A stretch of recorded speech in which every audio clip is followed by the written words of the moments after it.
I was asked to be here tonight to talk a little bit of sustainable energy. And when I saw the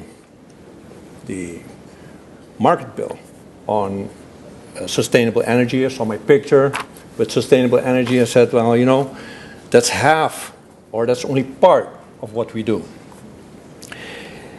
In the pre-event, I saw the poster presenting various speakers, which included that picture I was just mentioning. It made me reflect on what transpired in the past few years, and I asked myself, why was that title chosen? Please don't get me wrong, sustainable energy is a huge part and a result of what we do. But it's not all that we do on the sustainable front. As a matter of fact, it's only a small part of the effort and our contribution to sustainability.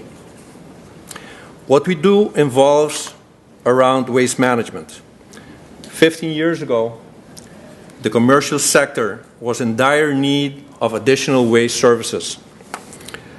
We saw an opportunity to expand our existing trucking services, and Ecotech was born in 1999, specifically to fill the gap of waste services.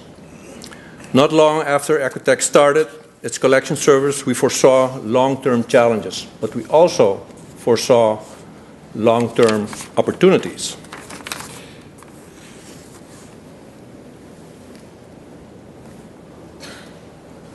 The challenges that we face nowadays is that the Paquitenbos life dump, or the dump, is at its end of its life.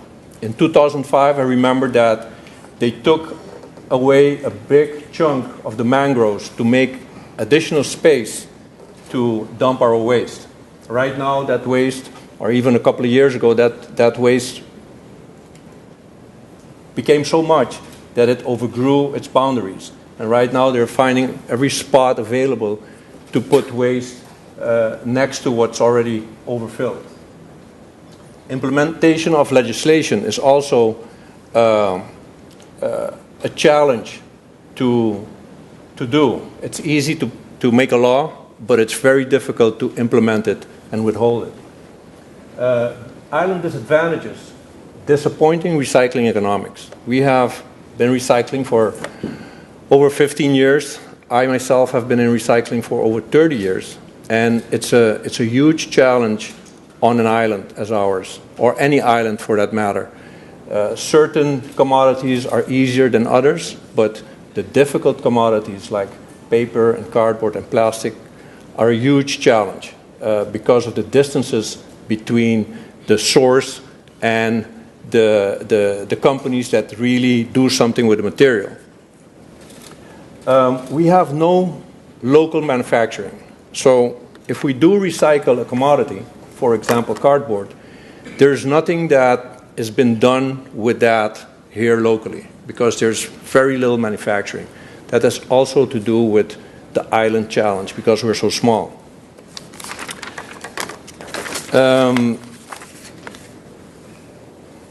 We all know these sites. This is definitely unsustainable. The long-term challenge was the unsustainability of the landfill such as ours. This was the normal and still is the normal way we deal with waste. As I mentioned before, we have been in recycling for quite a few years, and these are just a few of the commodities that we still export right now.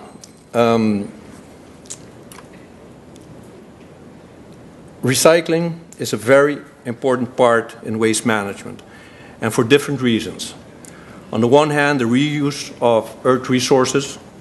It also forms an integral part of waste management, and it contributes to reduction of waste ending up in the landfill such as we know it.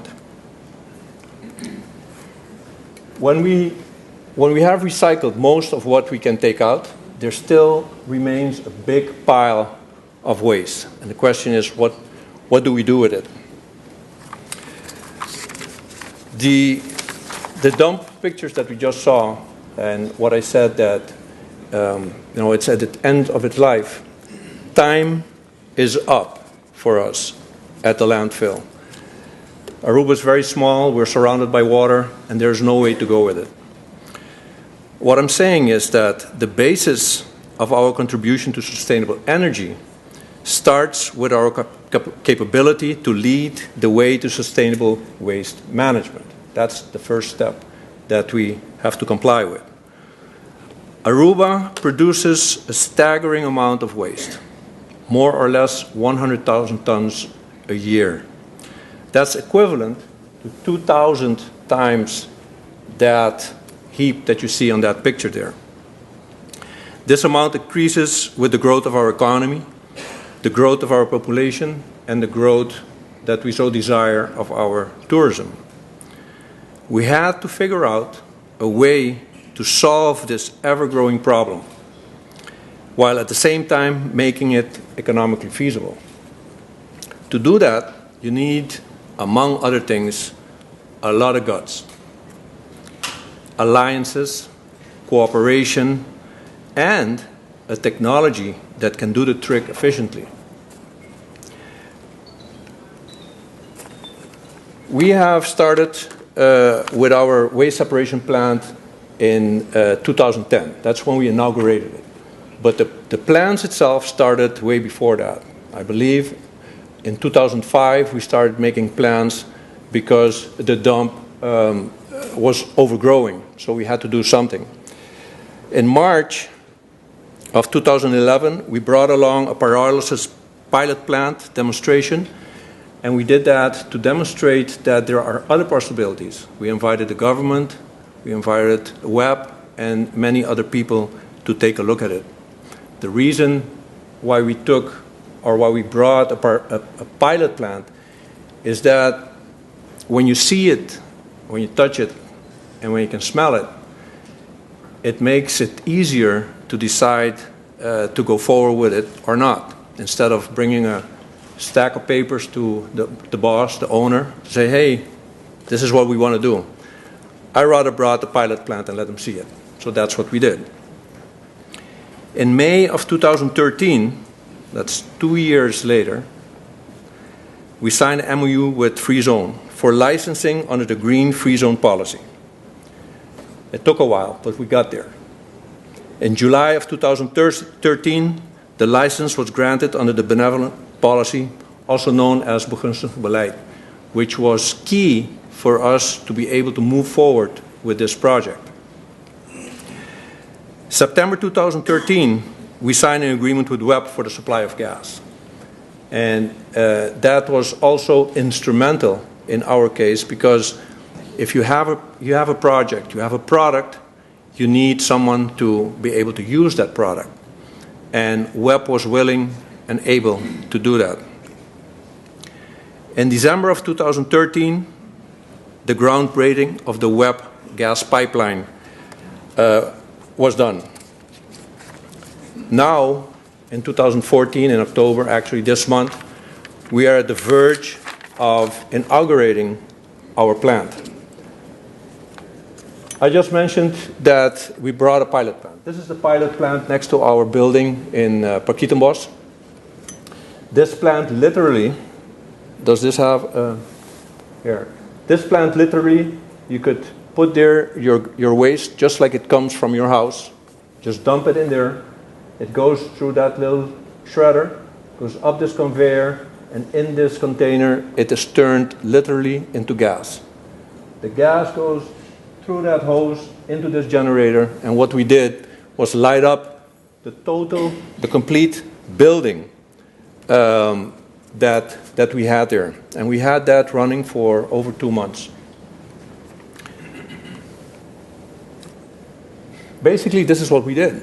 Like I said, we lit up the building. So we produced gas from our waste, and we lit up the bulb. The pilot, believe it or not, the pilot plant produced 23.7 kilowatts on about 60 pounds of waste, our waste. And that was a very important key for us, because people can say whatever they want outside, yeah, we do this, we do that, but having it done right here on our soil with our waste, seeing it work is a total different, it gives you a total different perspective. So it was very necessary for us to do that, to convince ourselves that we're doing the right thing. Some people didn't believe that it would work. It says, well, you know, it's unproven technology and this and that. Well, this car, right before the Second World War or during the Second World War, was driving around on that same technology. The only reason why it never took off and became something popular to get rid of waste or get rid of other types of materials is that fuel was so cheap. Somebody just mentioned that, you know, we have to be careful because it's depleting and we have to do something about that. We're trying to do something about that. But this is the same technology, only we're doing it with much more advanced because quite a few years has passed by. The technology is based on what they call pyrolysis. And it's very beautiful written there, but what it basically says is that we can take a solid, convert it into a gas,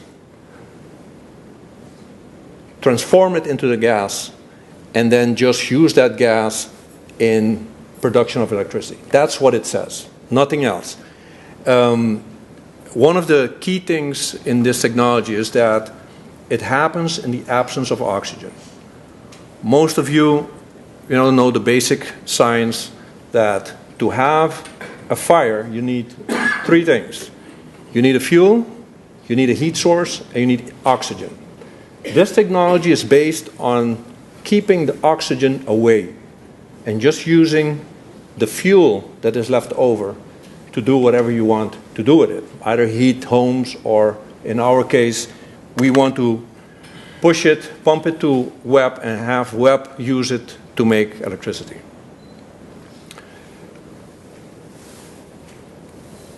This was the groundbreaking that I spoke about. This happened in December of 2013. We're much further away, right, or further along with the project right now. I'll say a little bit of the project itself because that's what it's all about tonight. There's three phases. The first phase was already done in 2010. That is the separation plant that you need in basically in any type of energy production that you would do or waste processing that you would like to do. Because there's recycling that you want to take out, there are inert materials that you want to take out, and so forth. What we have done since then, or since last year basically, took us a couple of years to get there. When the project started, we started expanding to make the production of RDF.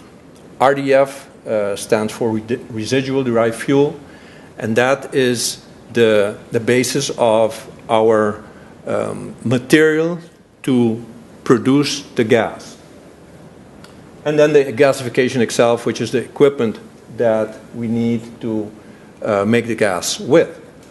This is an overview of our plant after the expansion. This is only part of it. The next building, we have the gasification part. I will not go into detail, but there's we've capitalized a lot in this building. We put a lot of new equipment to be able to make the RDF or make the fuel that we will turn into gas in the next stage. This is also a part where we dry the material and then densify it to make briquettes, as we call them. The middle picture, that is actual waste that we have processed, taken out, sand, stone, glass, steel, metals, aluminum, for example, and other inert materials that we do not want in the process. It has no heating value, so it's only inefficient, so we want to take it out. The right picture is a machine that's actually installed at our plant, which produces the bricks. That is, on that left-hand side, that is the actual fuel that goes into the gasification process and produces the gas. in a nutshell, when the raw material, the raw MSW as we call it, municipal solid waste, comes into our plant on the top left, it passes through the process of separation. We get out the inert materials, we grind the material, we shred it down to a smaller size, and then we densify it like I've shown in the previous slides, and then we have the actual fuel that I was talking about, which is called RDF. This is the second part of the expansion. This is the actual plant, actually a couple of weeks ago. Right now it's with a lot of piping, a lot of extra equipment that came along. But these are 3 of the gasifiers that we have installed right now, enough to do about 30% of the waste on Aruba. After that process, we will have left over maybe 10% in ash. That we will try to do our best to minimize by actually taking out other materials that will be left over in the ash.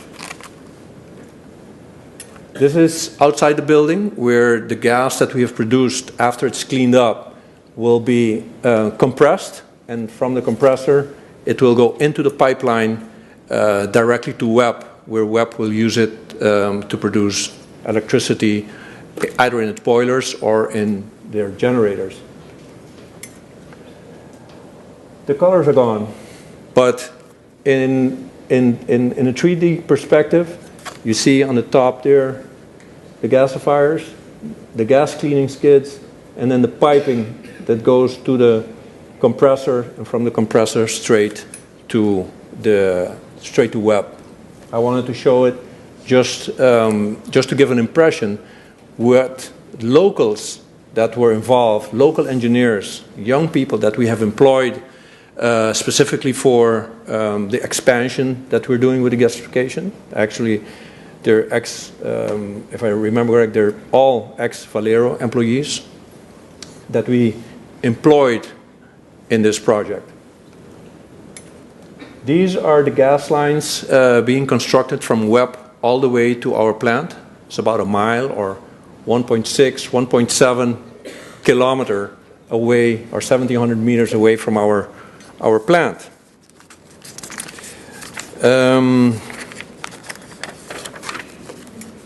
You can see it better here.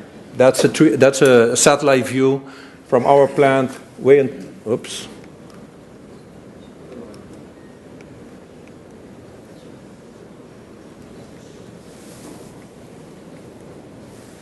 Lost it there. There we go. Our plant there, and the red line all the way to WEP is about 1.7 kilometers. That's quite a line. And the line is this big. It's a little bigger than the line that you have at home.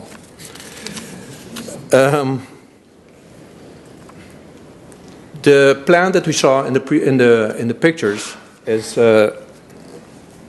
phase 1. Phase 1 is basically these 3 gasifiers. This part of the plant is almost complete for phase 2. And phase 2 is if we actually can get the rest of the waste to Aruba and process that as well. Not going into further details, but if we would, this is how it would look like. So we would have to expand on these units. The units are modular, so we can easily, as the waste increases at our plant, we can easily expand and make more gas and get the gas going to WEP. Some of the advantages, not all, but some of the advantages are that we could create sustainable landfill management. As I said previously, the landfill is at its end, and we should do something about it. Sustainable energy production is part of what we do. We could increase that. A cleaner and sustainable environment as a result of sustainable waste management. I said before that we created quite a few jobs. By expanding, we will create more. It's marketability. Right now, when you come down with any airplane, the first thing you see and the last thing you see is that dump site. We would really like to do something about that. We would be able to decrease the import of HFO. This gentleman said previously, the dependency of fuel, imported fuel, is always a risk. So we could try to diminish that as well. It reduces foreign exchange. For every % that we do not import heavy fuel oil, we decrease that with that same percentage. And it's repeatable. Repeatable means that there are many islands, if not all islands, that could use such technology. I would also like to talk a little bit about the opportunities and the spin-offs. So far, we have been able to contribute to sustainable waste management, sustainable energy, and, as a result, a better environment. But it does not end there. We are just warming up. We are experiencing amazing spin-offs. We're not even, or we're almost ready to start. Hopefully this weekend we can really start it up. But people are approaching us from all over. People you wouldn't imagine that, if I think about it, I would think that the world is upside down, because we as a small island, we have to go to the bigger countries and please help us. Now it's the other way around. And I really mean that. Every country has the same problem, but especially islands, like I mentioned before. We have a commercial size setup at this moment, and it's the only one of its kind in the whole Caribbean, even in South America. And if you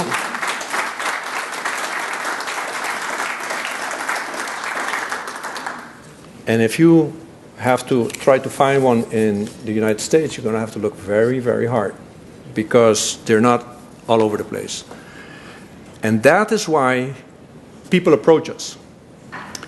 The examples that I can mention, for example, Bonaire wants us to help them, because the island, even though it's bigger than Aruba, the population is smaller, so the amount of waste is smaller. It makes it very hard for them to make these kind of investments and make it feasible. So we are there to help them, and we're trying everything to be able to do that.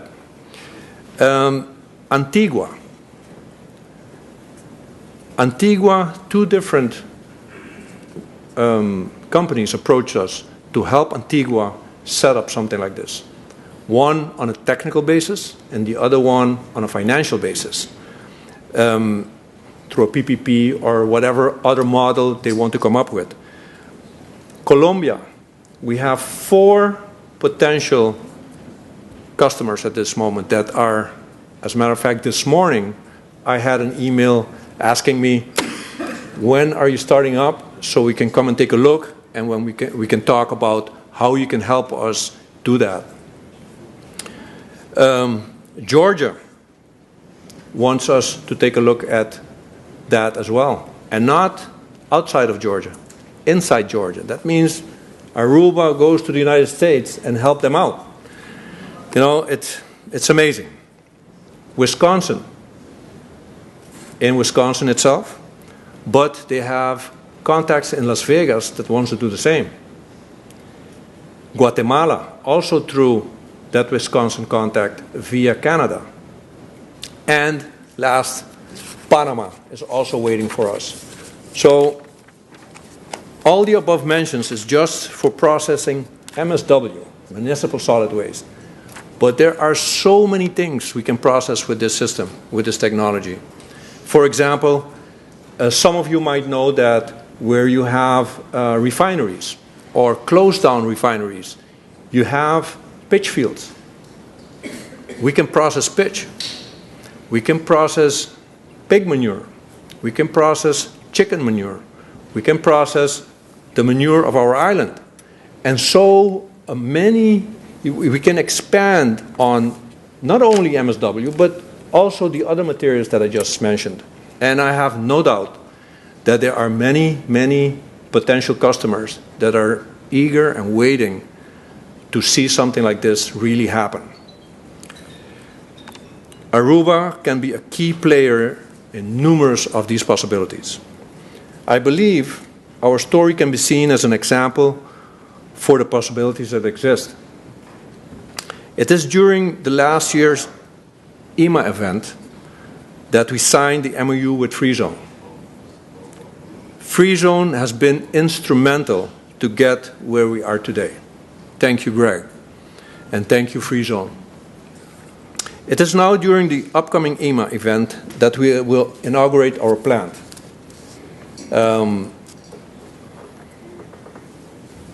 We hope that this weekend we can start up the first gasifier and then go to the second and the third in a real short period after that. We had some challenges, just like any other project, but we are determined to get them done, get started, and move towards the second and third project.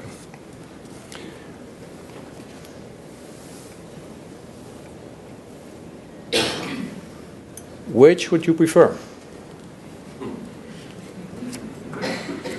I have no doubt that together we can make a significant difference for a better Aruba and those that follow.